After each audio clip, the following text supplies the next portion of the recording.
çox maraqlı, bəziləri üçün bəlkə də qəribə görsənəcək bir açıqlama ilə deyə bilərəm ki, çıxış elədi hörmətli Paşa bəy. Dedi ki, İran türkləşirdi, İran Turanın içərisinə daxil olurdu, müharibə buna görə başladı. Halbuki bu zamana qədər... Həm də buna görə, tək buna görə yox, həm də buna görə. Biz hər birimiz, özellikle Azərbaycan ictimai fikrində belə bir fikir var idi ki, İran tam anti-Türk bir rejimdir və anti-Türk rejim olduğu üçün içəridən faktiki olaraq kənar güclərin başlatdığı prosesdən sonra bir proses başladacaq və İran türkləşəcək. Nə düşünürsünüz Paşa bəyin dediyi fikirlərlə bağlı? Siz də mi belə hesab edirsiniz? Mənə icazə verin əvvəl öz fikirlərimi deyim bu söylənilən bəzi məsələlər barədə. Dostlar, siz də sürətlə bəyan. Əvvəla sizin bir etirazınız oldu hörmətli Paşa bəyə ki, niyə siz rejimin güclənməsindən danışırsınız? Halbuki sadaladınız o. Yox, soruşdum ki, rejim doğruda gələn faktorları sadaladım. Dedim, bu halda həqiqətən mi söyləmək olar ki, rejim güclənir? Yəni, bu itkilərdən sonra. Bizim söhbət əvvəla bizim sizinlə axırıncı deyək, Paşa bəylə olduğumuz efirdən sonraki dövrdən gedir ki, söhbət ümumiyyətlə möhkəmlənmədən, strateji olaraq möhkəmlənmədən, dönməz xarakterli möhkəmlənmədən söhbət getmir ki. Söhbət təxminən, məsələn, bir həftə əvvəlkinə nisbətən daha dayanıqlı görünür, algılanır, qavranılır, yoxsa indi söhbət ondan gedir bir. İkincisi, demək, təxminən bir neçə gün əvvəl İranla sərhədləri, yük daşımanı o cümlədən, yəni Azərbaycan bir ciddi şəkildə bağladı. Azərbaycan Müdafiə Nazirliyinin demək, açıqlamalar olmuşdu ki, hər cür cavab tədbirlərinə hazırlıq və s. Azərbaycan Silahlı Qüvvələri bir nömrəli səfərbərlik vəziyyətinə gətirilmişdir. Amma dünən nəinki Azərbaycan humanitar yardımı, Rusiyanın humanitar yardımı Azərbaycan sərhədini keçib getdi. Azərbaycan prezidentinin İranın demək, qardaş xalq olması, İranın qonşu dövlət olması haqqında demək, xoşməramlı İrana münasibətdə, İran cəmiyyətinə, dövlətinə münasibətdə açıqlamaları oldu. Eyni şey Türkiye'ye aittir. Yani Türkiye təxminən baxmayaraq ki, ikinci ballistik raket atıldı, tutdu və yeri gəlmiş onu Türkiye'nin havadan müdafiə qüvvələri tutmur. Onu NATO'nun Aralıq dənizindəki havadan müdafiə sistemi tutur. O özü də bir qəribə bir məsələdir. Çünki mənə elə gəlir ki, vaxt gəlib çatıb ki, Türkiye'nin özünün, qardaş Türkiye'nin özünün müstəqil bu istiqamətdə təbii ki, işlərin getdiyi barədə informasiyalar var. Müstəqil necə deyərlər, özünü havadan qoruyan strateji qüvvələri formalaşdırılsın və bunun da formalaşdırılması təkcə Türkiyənin yox, bütün Türk dövlətləri təşkilatlarının hamısının, bütün Türklərin əsas hərbi strateji vəzifələrindən yeri gəlmişkən biridir. Demək, üçüncüsü, demək, diqqət edirsinizsə, Amerika Birləşmiş Ştatlarının özünün daxilində Trump demək, administrasiyasının içərisində çox çelişkili, çox ciddiyyətli açıqlamalar olur müharibənin davam edilməsindən var. Hətta ABŞ prezidentinin özünün mövqeyi ilə bu dünənki o açıqlamalarda da özünün əksini tapdı. Müdafiə Nazirinin, hətta prezidentin özünün açıqlamaları arasında biz açıq-aydın müşahidələr görürük. Və ona görə də hər halda vəziyyətin dəyişməsini də bu müvəqqətidir, yoxsa artıq strateji bir xarakterdə bu sonradan görünəcəkdir. Dəyişməsini görməmək mümkün deyil. Yəni bu artıq bütün şərhçilər, istər hansı cəbhədən olur olsun, bu istiqamətdə Molla rejiminə, İrana münasibətindən asılı olmayaraq demək yazırlar. İki şəxs ortada bu məsələdə belə dönməz görünür. Biri Trump'dır, biri də Netanyahu.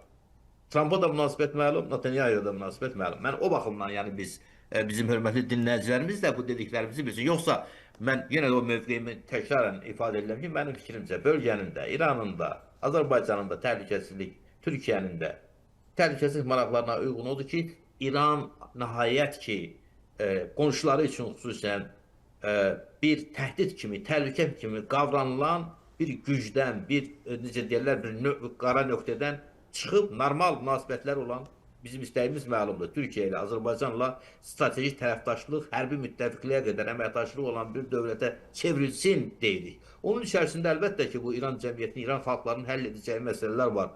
Onların demək, milli azlıqların hüquq və azadlıqları, o cümlədən dövlət hüquqları, dövlət olma hüquqları daxil Azərbaycan türklərinin təbii ki, öncəliyi ilə. Bu istiqamətdə, yəni, artıq o başqa bir mövzudur, bir daha təkrar edirəm. Biz konkret indi danışdığımız məsələyə toxunur. İkincisi, bilirsiniz, vəziyyəti nədir? Bu, İran rejiminin İranın apardığı bu bəzi bax Azərbaycana 4 dənə, bir yox ha, 4 PUA gəldi. Deyirlər ki, bu tapılmır, kim atıb? Bir dənə olsaydı deyər ki, azıb təzib gəlib də, belə deyək ki, 4 dənə satıldı bunun və aydın məsələdir ki, bunu demək ki, bunu hardansa təsadüfən və s. deyək ki, marşrutu dəyişib, istiqamətini dəyişib, bu demək mümkün deyil. Dünən də bu İranda bu belə məsələlər deyilirdi. Amma bunun ardınca bir dünən nə deyir Trump? Deyir bu məktəbdə ki, ya 100-dən yuxarı 7-12 yaşlı qız uşağı məhv olub. Deyir onu sən demə, biz indi araşdırmışıq. Tomahawk raketi alıbmış kimsə pulla Amerika Birləşmiş Ştatlarından. İran özü atıb. Yəni bu dərəcədə də bu bütün dünya ictimai rəyini və insanları ələ salmaq olmaz ara. Və bu istər-istəməz mən yenə əvvəlki fikrimə gəlirəm. Çox ciddi bir psixoloji hiddət yaradır. Bir fərqli bir mühit yaradır ki, bax o istər-istəməz bax o demək mollokratiyanı İranda möhkəmləndirir deyərkən bu amili də qətiyyən kənara qoymaq olmaz. Yəni ən mühüm olan xalqların və dövlətlərin heysiyyəti ilə, ləyaqəti ilə oynamaq olmaz. Buna Amerika Birləşmiş Ştatlarının prezidenti və onun administrasiyası son verməsə, özünün bir çox müttəfiqlərini də yavaş-yavaş itirəcək. Necə ki, biz bu hadisələri görürük. Mənim demək istədiyim bundan əvvəl. Gəlirəm, hörmətli Paşa bəyin o sizin toxunduğunuz demək məsələsi. Bir qədər fərqli düşünürəm, sözün doğrusu. Amma Paşa bəy strateji olaraq düz deyir. Niyə İsraildə yeri gəldi, gəlmədi? Anti-Türkiyə demək biz çağırışlar nə olur? Hə, Türkiyənin özündə də, Türk cəmiyyətində də biz görürük anti-siyonist şuarlarla, anti-siyonist məsələlərlə anti-İsrail əfariyyəsi güclüdür. Çox güclü, çox belə necə deyərlər, istər mediada, istər siyasətində, istər vəsaitə bu var. Amma mən bu İsrailin də münasibətini biz adekvat demək görmürük bu məsələlərdə və istər-istəməz açıqcası oradan eşidəndə ki, məsələn bizim sonuncu demək döyüşümüz türklərləndir, Türkiyələ yox ha təkcə. Bəs böyük İsrailin bərpası üçün bunu vacib deyil ki, Netanyahu öz Knessetdəki çıxışında səsləndirsin. Amma bu İsrail hökumətinə açıq-aydın təsir imkanları məlum olan ağızlardan eşidilir bu. Və deyiləndə ki, demək biz demək böyük Süleyman məbədini düzəltmək üçün gərək İstanbulda tutula Dəməşqdən sonra və s. bu məsələlər olanda, bu teopolitikanın, yəni bu dini siyasətin hal-hazırda çox ciddi bir şəkildə elə bu müzakirə elədiyimiz məsələyə də təsirini görürük. Necə ki, o demək bizim bir sıra dostlar ilə dünən səhv eləmirəmsə sizin efirdən hörmətli Eldar bəy dedi ha ki, bu höccət bir sektası kimi var ki, imamın zuhurunu İranda tezləşdirmək üçün hətta bütün bölgəni yox, dünyanı da yaxmaq lazımdır, yandırmaq lazımdır. Eyni şeyi biz qarşı tərəfdə müşahidə etdik. Bu Trump'ın o bir vəftiz oldu, bir dua mərasimi oldu. Bütün dünyanın efirlərində və ekranlarında göründü.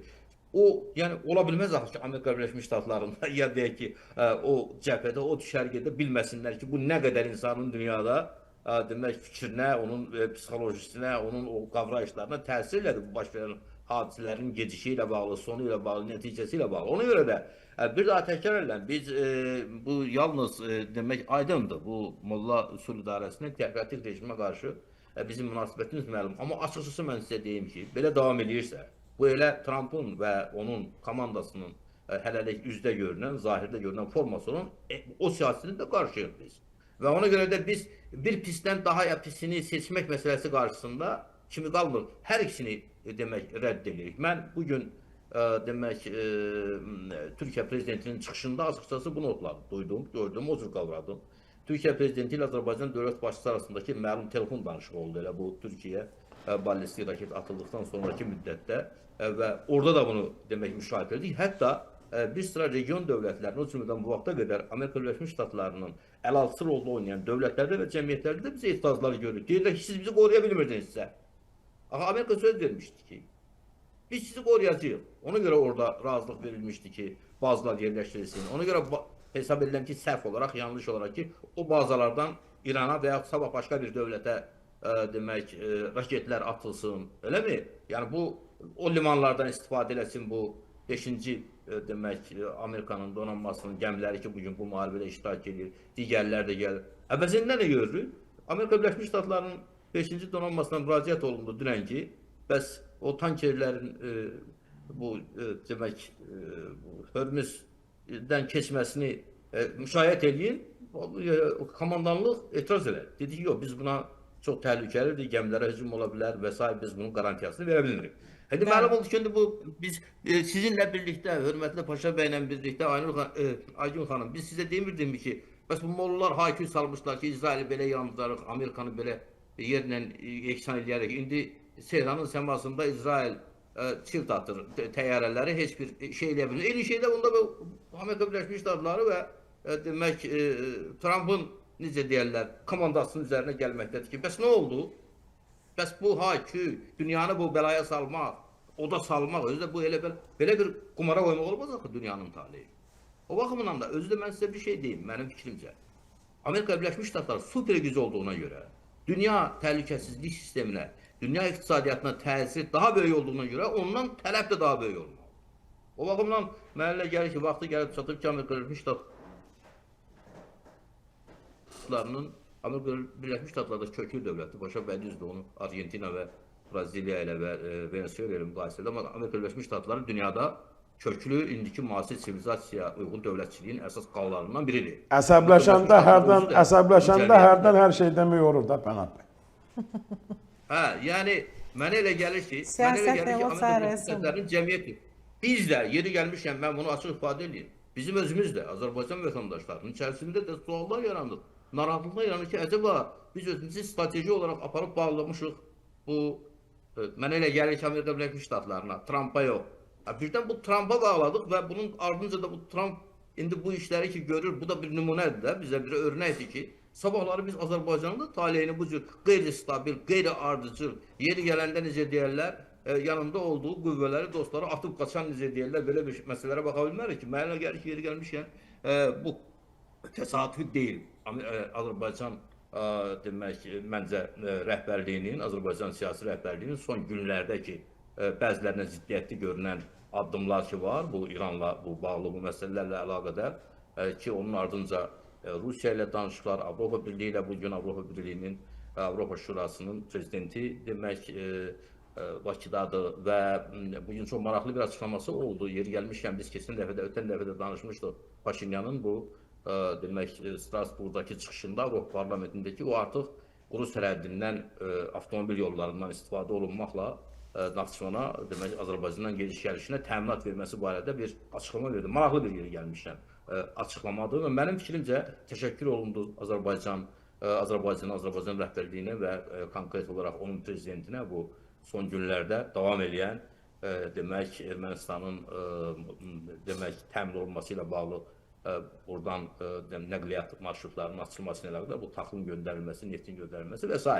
O baxımdan da mənə elə gəlir ki, Amerika Birləşmiş Ştatları və konkret olaraq Trumpla bağlı məsələlərdə bir daha təkrar edirəm, digər dövlətlər ki, birmənalı şəkildə heç bir halda heç kəs artıq necə deyərlər, belə bir komanda ilə, mən Amerika Birləşmiş Ştatlarının necə tuturam komandasını, belə bir liderlə deyir, səninlə döyüşə getmərəm, çünki arxa möhkəm olmalı, biz arxayın olmalı. Mən demək istədiyim bunları barədə konkret Türk məsələsinə mən razıyam Paşa bəylə strateji olaraq ki, təkcə burada söhbət təəssüflə qeyd eləyək ki, yəni biz bu nə ilə bağlıdır? Çünki indi yaranan, formalaşan, qərar olan yeni təhlükəsizlik sistemi Türklərsiz, Türkiyəsiz, Türkiyə və Azərbaycansız, gəlin bunun üstünə də əlavə eləyək. Türkiyə, Azərbaycan və indiki İran coğrafiyasının bir müstəqil qütb olmadan mümkün deyil. Mən yuxarıda dedim ki, Türkiyə, Azərbaycan arasındakı münasibətlər hətta hərbi müttəfiqliyə qədər gedən bir rejim olmalıdır. Yoxsa necə deyərlər, Azərbaycanla düşmən, indi baxın, indiki İrandakı, İranı idarə edən, İran İslam Respublikası idarə edənlərin fikri ilə Türkiyə ilə düşmən, rəqib yox, düşmən kimi baxırlar. Hətta Azərbaycana bir dost, qardaş, onların terminologiyasında bir şiə, yeri gəlmişkən şiə dedim, hörmətlər də onun bugünkü çox maraqlı açıqlamasında xatırladım. Mən ilk dəfə idi o şəkildə eşidirdim. Çox vacib məsələdir və yeri gəlmişkən bizim bu milli fikrimizlə də bağlıdır.